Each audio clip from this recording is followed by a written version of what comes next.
Hi there, it's Beth for scrappingwonders.com, and I'm up for the Crafty Maven, and I'm hosting this watercolor challenge for our weekend crop. And my challenge does come with a $15 gift certificate over to scrapbook.com.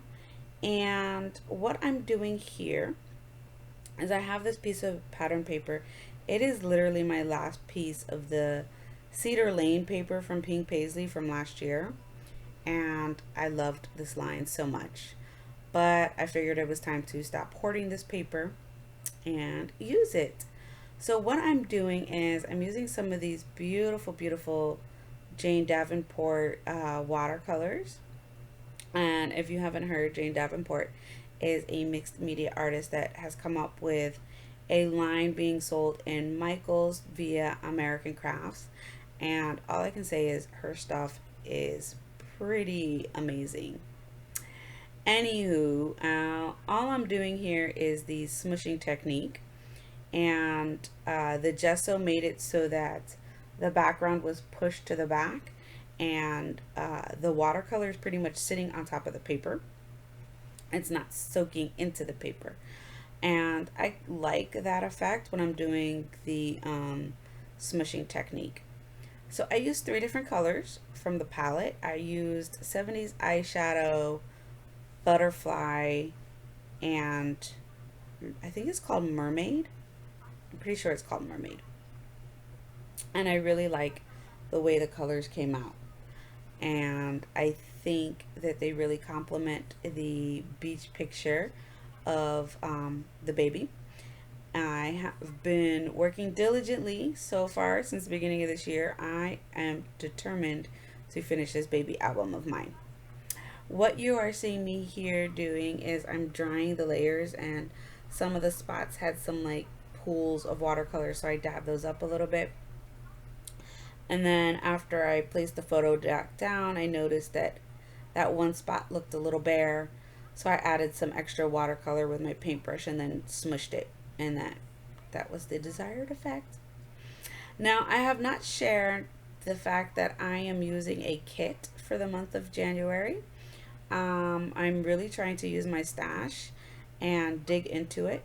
So I have a kit put together for this month for layouts that I'm doing of the baby, and the Amy Tangerine cut and paste 6x6 paper pad made its way into that kit. So I'm just using some papers for layering of my photo here. And I'm not the best layering person, but I think for this layout it came out pretty well. I was happy with my layers that I created. Doing that lovely trick of making that paper stretch so that it looks like it's one whole piece. And that's it for the layers. Excuse me, it's late, and I had to add a big yawn into my voiceover here for you. Now you are going to see me fiddle with this paper here for a moment, and I had put the paper on that side of the tape on that side, and then decided I didn't want it on that side, and so I quickly rubbed it off, and it rubbed off just fine. And then there's my little fiddling trick there. And the next thing that I believe I do, let me tell you really quick, this layout came together within 30 minutes and I was done. Mixed media and all, 30 minutes. So I was really happy with how fast the layout came out and completed. The longest part of the layout for me was the title. I was going to put "What is this stuff" as the title because the baby wasn't so sure about the sand. But I have no teas. So I picked out several thicker packets for my kit, not realizing that like the majority of the thickers that I chose have no teas in them. So "What is this stuff" was definitely not going to work because I literally had no teas in my thicker packet. And I tried two different ones. So what I ended up doing is going with the title "Fun in the Sand," and I'm okay with that. Now, the thickers that I used had these like little plus sign star looking things, and there's a ton of them. So I put three so that I could get a little triangle focal point going on, and the in the sand part are from L Studio stickers that I had added to this kit. And I like using different alpha letters for my titles. I've done a few titles now with different alphas, and I'm coming to realize that I really would like the way that looks. So now what you're seeing me do is I'm grabbing some more gesso and I'm just smushing it around with my finger because it gives it a really light coat, and it really tends to blend into the paper so that you don't see these harsh lines with gesso. Like if I had painted the gesso on with a paintbrush, you would see harsh lines.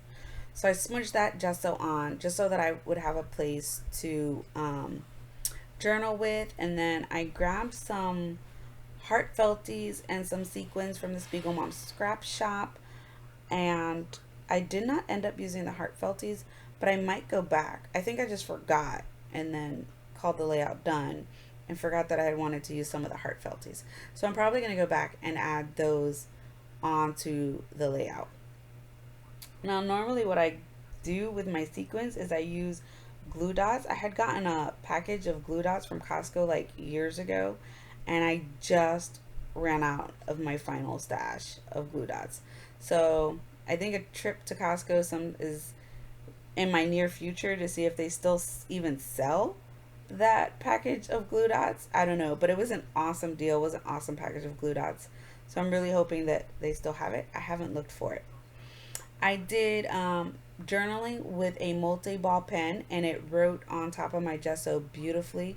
I was really happy with that. And then I dug through my roller date stamps to find a roller date stamp to stamp the date.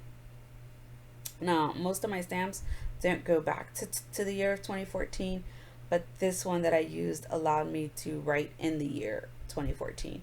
So I was really happy with that. And that's it for this layout. I really hope you play along with us for the giveaway and the cropping challenges. Thanks for watching. Bye.